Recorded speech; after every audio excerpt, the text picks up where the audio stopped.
Taste the Daily.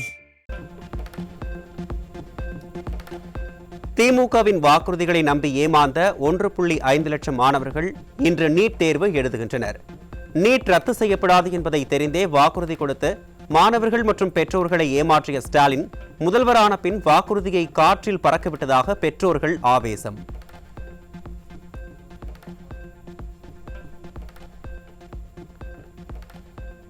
Chengalpattu மாவட்டம் மேல்மருவத்தூர் அருகே NEET தேர்வு எழுதவிருந்த மாணவி தூக்கிட்டு தற்கொலை செய்து கொண்ட சோகம்.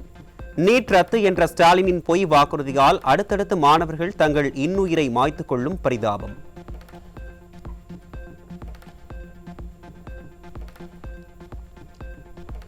இளநிலை மருத்துவ படிப்புக்கான நீட் நுழைவுத் தேர்வை எழுத வரும் மாணவ மாணவிகளுக்கு புதுவிதமான கட்டுப்பாடுகளை விதித்து அலைக்கழிப்பு. தேர்வு பயம் ஒருபுறம் இருக்க கூடுதல் கட்டுப்பாடுகளும் விதிப்பதால் மன உளைச்சலுக்கு ஆளாவதாக மாணவர்கள் வேதனை.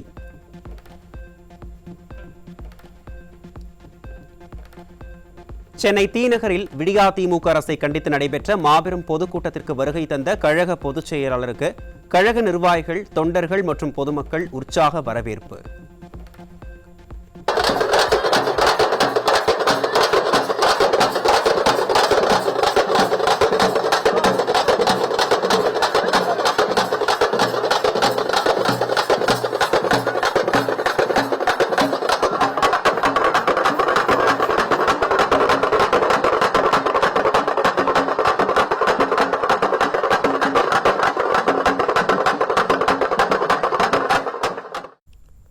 கடல் அலை போல திரண்டிருந்த பொதுமக்கள் விண்ணதிர வெற்றி முழக்கமிட்ட நிலையில் பொதுச் செயலாளருக்கு செங்கோல் வழங்கப்பட்டது.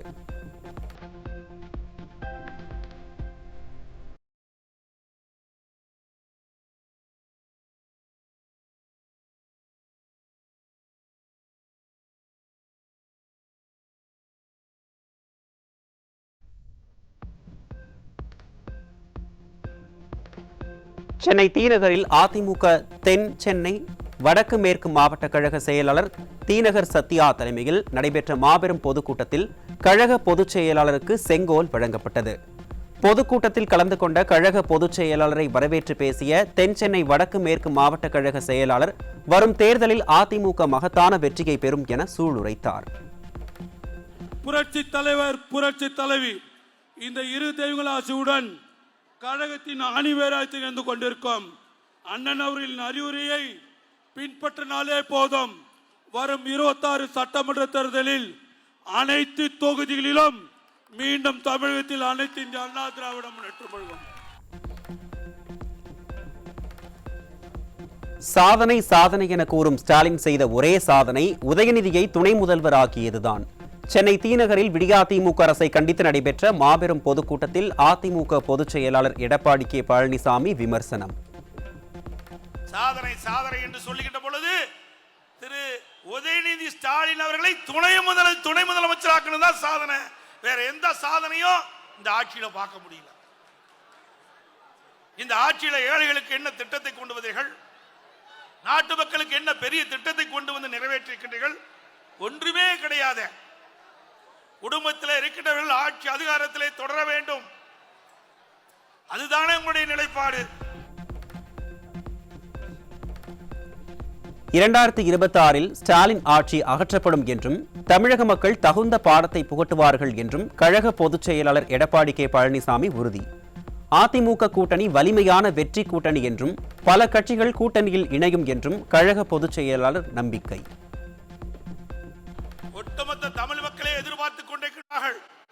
இந்த ஆட்சி எப்பொழுது அகற்றப்படுகின்ற நேரம் வரும் என்று காத்துக் கொண்டிருக்கிறார்கள். திரு ஸ்டாலின் அவர்களே, மக்களை சிந்திக்காமல் வீட்டு மக்களை சிந்தித்துக் கொண்டிருக்கின்ற உங்களுக்கு 2026 தமிழ்நாடு மக்கள் தகுந்த பாடத்தை புகட்டுவார்கள்.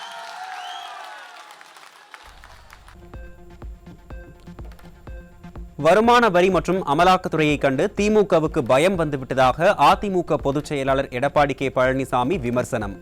4 ஆண்டு ஆட்சியில் கொள்ளையடித்ததை மறைத்ததால் திமுகவுக்கு பயம் வந்துவிட்டதாகவும் அதிமுக பொதுச் செயலாளர் சாடல். உங்களுக்கு பயம் வந்துவிட்டது, இடி பார்த்து பயம் வந்துட்டது, வருமான வரித்துறையை பார்த்து பயம் வந்துட்டது. சட்டமன்றத்தில் முன் வரிசையில் இருக்கின்ற அமைச்சர்கள் முகம் தொங்கி போயிருக்கிறது.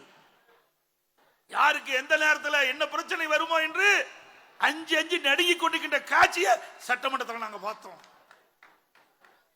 ஸ்டாலின் அவர்களே, அனைத்து இந்திய அண்ணா திராவிட முன்னேற்ற கழகம் இடி பார்த்தோ வருமான வரி பார்த்தோ பயப்படல. ஆனா திராவிட முன்னேற்ற கழகத்தை சேர்ந்த அமைச்சர்கள், முதலமைச்சர், துணை முதலமைச்சர் உட்பட அத்தனை பேருமே கடந்த 4 ஆண்டுகள கொள்ளையடித்த பணத்தை, ஊழல் செய்த பணத்தை மறைத்த காரணத்தினாலே இன்றைக்கு ஈடியும் வருமான வரித்துறையும் விரட்டி விரட்டி உங்களை கண்காணித்துக் கொண்டிருக்கிறது. அதனால் பயத்திலே பேசிக் கொண்டிருக்கின்றீர்கள். டாஸ்மாக் நிறுவனத்தில் 1000 கோடி ரூபாய்க்கு மேல் முறைகேடு நடந்துள்ளதாக கழக பொதுச் செயலாளர் எடப்பாடி கே பழனிசாமி குற்றச்சாட்டு. தேர்தலின் போது திமுக அறிவித்த வாக்குறுதிகளில் 15% வாக்குறுதிகளை கூட நிறைவேற்றவில்லை என்றும் கடும் தாக்கு. டாஸ்மாக்ல ஊழல் நடந்ததாக இடி டாஸ்மாக் தலைமை அலுவலகம் மற்றும் பிற அலுவலகத்தில் சோதனை விட்டாங்க. அதோட டாஸ்மாக் நிறுவனத்திற்கு சப்ளை செய்த அந்த மதுபான ஆலைகள் சோதனை நடத்தப்பட்டது. அதில் 1000 கோடி முறைகேடு நடைபெற்றதாக செய்தியில் வெளியிலான. அதிமுக ஆட்சியில் சட்டத்தின் ஆட்சி நடந்து வந்ததாக கழக பொதுச் செயலாளர் எடப்பாடி கே பழனிசாமி பெருமிதம். ஸ்டாலின் ஆட்சியில் எங்கு பார்த்தாலும் கொலை, கொள்ளை, பாலியல் குற்றங்கள் என சட்டம் ஒழுங்கு சீரழிந்துள்ளதால் சென்னையை தேர்ந்தெடுத்து விமானத்தில் வந்து திருடிச் செல்வதாக குற்றச்சாட்டு. இன்றைக்கு தமிழகத்தில் கொலை, கொள்ளை, திருட்டு, வழிப்பறிவு, பாலியல் வன்கொடுமை நடக்காத நாளே இல்லை. இன்னைக்கு தொலைக்காட்சியிலையும் பத்திரிகையிலையும் பார்த்தீங்கன்னா தங்க நிலவரம் என்ன, வெள்ளி நிலவரம் என்ன, காய்கறி நிலவரம் என்னன்னு வரும். இப்ப கொலை நிலவரம் என்னன்னு தான் வந்துட்டு இருக்குது. அப்படிப்பட்ட மோசமான ஆட்சி திரு ஸ்டாலினுடைய ஆட்சி. தினந்தோறும் பத்திரிகை ஊடகத்தையும் பிரட்டி பார்த்தா கிரைம் நேரமா இந்த ஊடகத்திலையும் பத்திரிகையில் வருது. அந்த நேரத்தில் பார்த்தீங்கன்னா இவனை வெட்டுனா, அவனை வெட்டுனா, இங்க பாலியல் கொடுமை, இங்க திருட்டு, அங்க திருட்டு, இதுதான் தொலைக்காட்சியில் காட்டுறாங்க. இதுதான் பத்திரிகையில் வருகின்ற செய்தி. இந்த ஆட்சியில் நடக்கிற சாதனை. வேற என்னத்தை இந்த மக்கள் கண்டாங்க? எந்த பலனை பார்த்தார்கள் இந்த மக்கள்?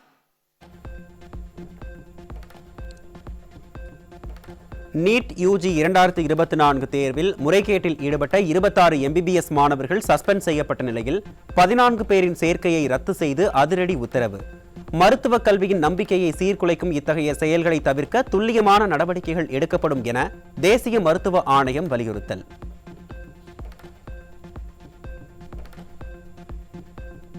விழுப்புரம் மாவட்டம் மேல்மலையனூர் அருகே 15 வயது சிறுமியை திருமணம் செய்து கர்ப்பமாக்கிய நபர் மீது போக்சோ வழக்கு பாய்ந்தது. குழந்தை திருமணத்தை முன்கூட்டியே தடுக்க திராணி இல்லாமல் திருமணம் நடந்த பின் கண் துடைப்பிற்காக வழக்கு பதிவு செய்து நாடகமாடும் ஸ்டாலின் அரசு.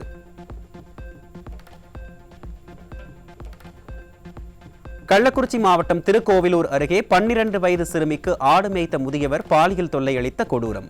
சிறுமிகளுக்கு எதிரான பாலியல் அத்துமீறல்கள் அதிகரித்து வரும் நிலையில் அப்பா ஸ்டாலின் அரசு ஆழ்ந்த உறக்கத்தில் இருக்கிறதா என மக்கள் கேள்வி.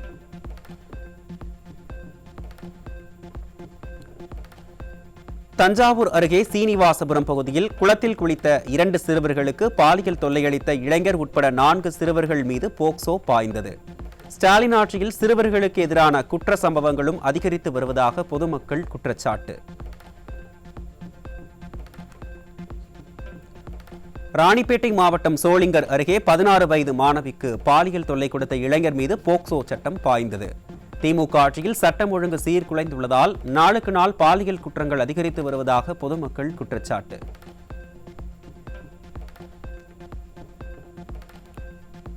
தருமபுரி மாவட்டம் மேட்டுத்தெரு கிராமத்தில் 17 வயது சிறுமியை திருமணம் நடந்த விவகாரத்தில் அவரது கணவன், தந்தை ராஜா, அத்தை ஆகியோர் மீது போக்சோ வழக்கு பாய்ந்தது.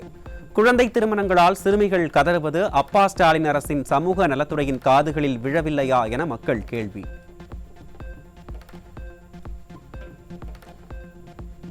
தூத்துக்குடியைச் சேர்ந்த இளம்பெண்ணுக்கு பாலியல் தொல்லை அளித்தவர் கைது செய்யப்பட்டு பின்னர் ஜாமீனில் வந்து மீண்டும் தகராறு. நீதிமன்றம் உரிய விசாரணை நடத்தி தண்டனை வழங்கியிருந்தால் இதுபோன்ற சம்பவங்கள் மீண்டும் நடந்திருக்குமா என மக்கள் கேள்வி.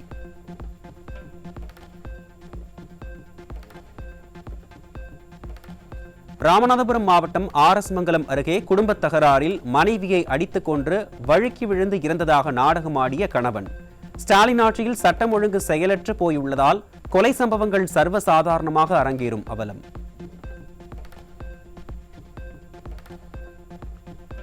ராமநாதபுரத்தில் ஆன்லைன் ரம்மி விளையாட்டில் பணம் கொடுப்பது தொடர்பாக ஏற்பட்ட மோதலில் ஒருவர் கார் ஏற்றி கொலை. ஒரே கிராமத்தைச் சேர்ந்த இளைஞர்கள் மீது கார் ஏற்றியதில் படுகாயமடைந்த 11 பேர் மருத்துவமனையில் அனுமதிக்கப்பட்ட நிலையில் விடியா ஆட்சியில் சந்தி சிரிக்கும் சட்டம் ஒழுங்கு.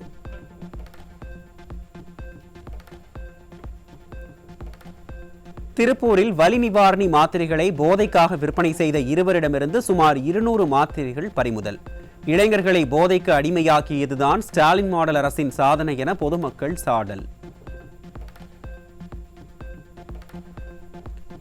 திருவண்ணாமலை மாவட்டம் ஆரணி அருகே இடப்பிரச்சினை காரணமாக ஏற்பட்ட தகராறில் 3 வயது குழந்தை உள்பட 9 பேரை போலீசாரின் கண்முன்னே வெட்டிய சம்பவத்தால் அதிர்ச்சி.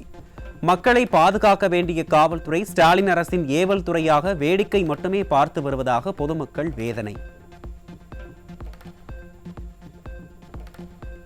திருப்பூர் மாவட்டம் குள்ளாய்பாளையம் அருகே சாலையில் பாலம் அமைக்க தோண்டப்பட்ட பள்ளத்தில் விழுந்து தம்பதி உயிரிழந்த நிலையில் அவர்களது மகள் படுகாயங்களுடன் மருத்துவமனையில் அனுமதி. எச்சரிக்கை பலகை தடுப்பு அமைக்காமல் ஸ்டாலின் அரசு அலட்சியம் காட்டியதால் அப்பாவி உயிர்கள் பலியாகும் அவலம்.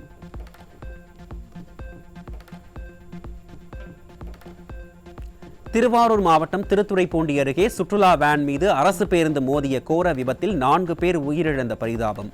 விபத்தில் படுகாயமடைந்த 3 பேர் திருத்துறைப்பூண்டி அரசு மருத்துவமனையில் அனுமதி.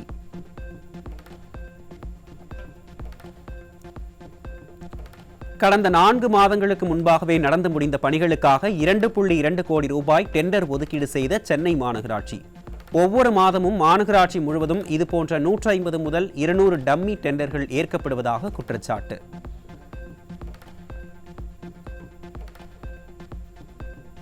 சுமார் 300 கோடி ரூபாயில் தென்பெண்ணையில் வீணாகும் நீரை 62 ஏரிகளில் நிரப்பும் திட்டத்தை திமுக அரசு கிடப்பில் போட்ட அவலம்.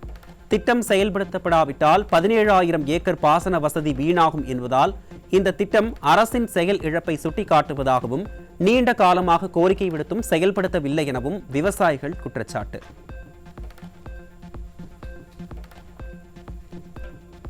எண்ணூர் மின் திட்டத்தில் தனியாருடன் இணைந்து செயல்பட்டால் ஊழலுக்கு வழிவகுக்கும் என்பதால் ஸ்டாலின் மாடல் திட்டங்களுக்கு இனி மத்திய நிதி கிடையாது.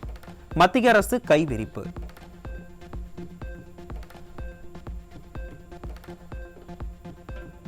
எஸ்ஐ பணிக்கு விண்ணப்பிக்க 10ஆம் தேதி வரை அவகாசம் நீட்டிப்பு.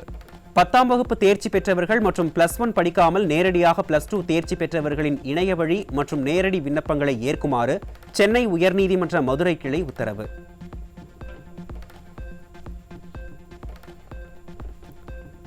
அரசு ஊழியர்கள் ஆசிரியர்கள் ஓட்டுகளை இழந்து வரும் திமுக. 4 ஆண்டு ஆட்சியில் இதுவரை அகவிலைப்படி போன்ற பல்வேறு வாக்குறுதிகளை நிறைவேற்றாமல் மெத்தன போக்குடன் இருக்கும் ஸ்டாலின் அரசு.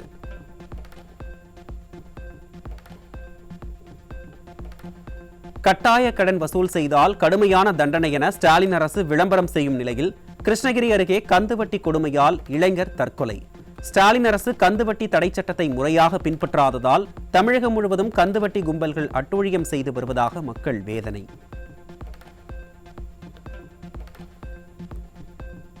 ராமநாதபுரம் மாவட்டம் திருப்பாலைக்குடி அருகே பெண்ணிடம் காவல் உதவி ஆய்வாளர் ஆபாசமாக வசைபாடும் ஆடியோ வெளியாகி அதிர்ச்சி. ஸ்டாலின் ஆட்சியில் புகார் கொடுக்க வரும் பெண்களிடம் காவல்துறையினரே அத்துமீறி நடந்து கொள்வது தொடர்கதையாக உள்ளது.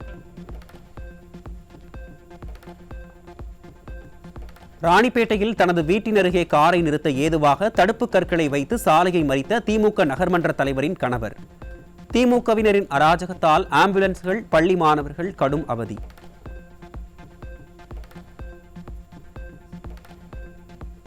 திருப்பூர் மாவட்டம் திருமுருகன்பூண்டியில் குப்பை வாகனத்தில் தூய்மை பணியாளர் ஏற்றிச் செல்லப்பட்ட அவலம். இதுதான் திறனற்ற திமுக ஆட்சியின் மனித நேயமா என பொதுமக்கள் கண்டனம்.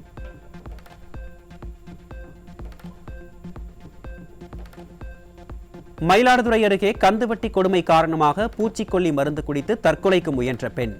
செயல்திறன் குன்றிய திமுக ஆட்சியில் கந்துவட்டி கும்பலின் அடாவடி நாளுக்கு நாள் அதிகரிக்கும் அவலம்.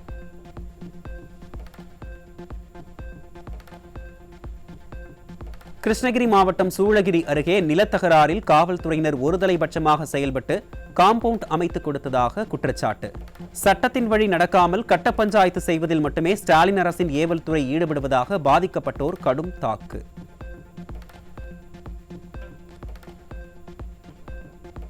திருச்சி மாவட்டம் சமயபுரம் அருகே ஆன்லைன் விளையாட்டில் 2 லட்சம் ரூபாய்க்கு மேல் பணத்தை இழந்த கல்லூரி மாணவன் தூக்கிட்டு தற்கொலை. ஆன்லைன் விளையாட்டுகளை தடுக்காமல் ஸ்டாலின் அரசு கபட நாடகம் ஆடி வருவதால் இளைஞர்களின் வாழ்க்கை சீரழியும் அவலம்.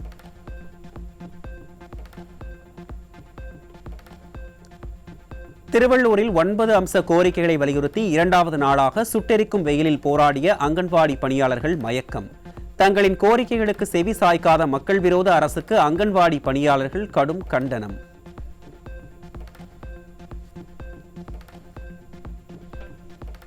ராணிப்பேட்டை மாவட்டம் சோளிங்கரில் நிலுவையில் உள்ள ஊதியத்தை வழங்க கோரி பால் உற்பத்தியாளர் கூட்டுறவு சங்க பணியாளர்கள் போராட்டம். விடியா ஸ்டாலின் அரசின் நிர்வாகம் செயலற்று கிடப்பதாக ஊழியர்கள் குற்றச்சாட்டு.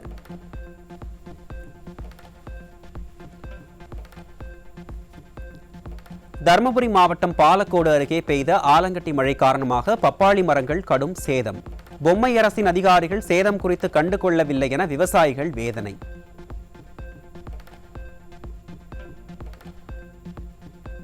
கத்திரி வெயில் எனப்படும் அக்னி நட்சத்திரம் இன்று முதல் தொடக்கம். வரும் 28ஆம் தேதி வரை 25 நாட்களுக்கு வெயில் சுட்டெரிக்கும் என தகவல்.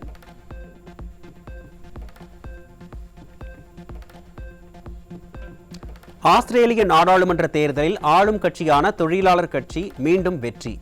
மொத்தமுள்ள 150 இடங்களில் 86 இடங்களில் தொழிலாளர் கட்சி வெற்றி பெற்றதன் மூலம் மீண்டும் ஆஸ்திரேலிய பிரதமராகிறார் அல்பனீஸ். நடப்பு IPL தொடரின் 53வது லீக் ஆட்டத்தில் கொல்கத்தா ராஜஸ்தான் அணிகள் இன்று பலப்பரீட்சை. கொல்கத்தா ஈடன் கார்டன் மைதானத்தில் பிற்பகல் 3:30 மணிக்கு போட்டி தொடக்கம். பஞ்சாப் மற்றும் லக்னோ அணிகள் மோதவுள்ள IPL தொடரின் 54வது லீக் போட்டி இன்றிரவு 7:30 மணிக்கு தொடக்கம். தரம்ஷாலாவில் நடைபெறவுள்ள போட்டியில் வெற்றி பெறும் முனைப்பில் இரு அணிகளும் மும்முரம்.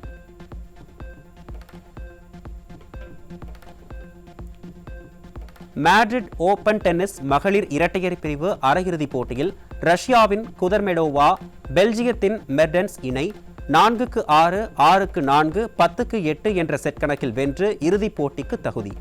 மற்றொரு ஆட்டத்தில் ரஷ்யாவின் அண்ணா ரோமானியாவின் ஜொரானா இணை 7-6, 6-4 என்ற செட் கணக்குகளில் வென்று இறுதிப் போட்டிக்கு முன்னேற்றம்.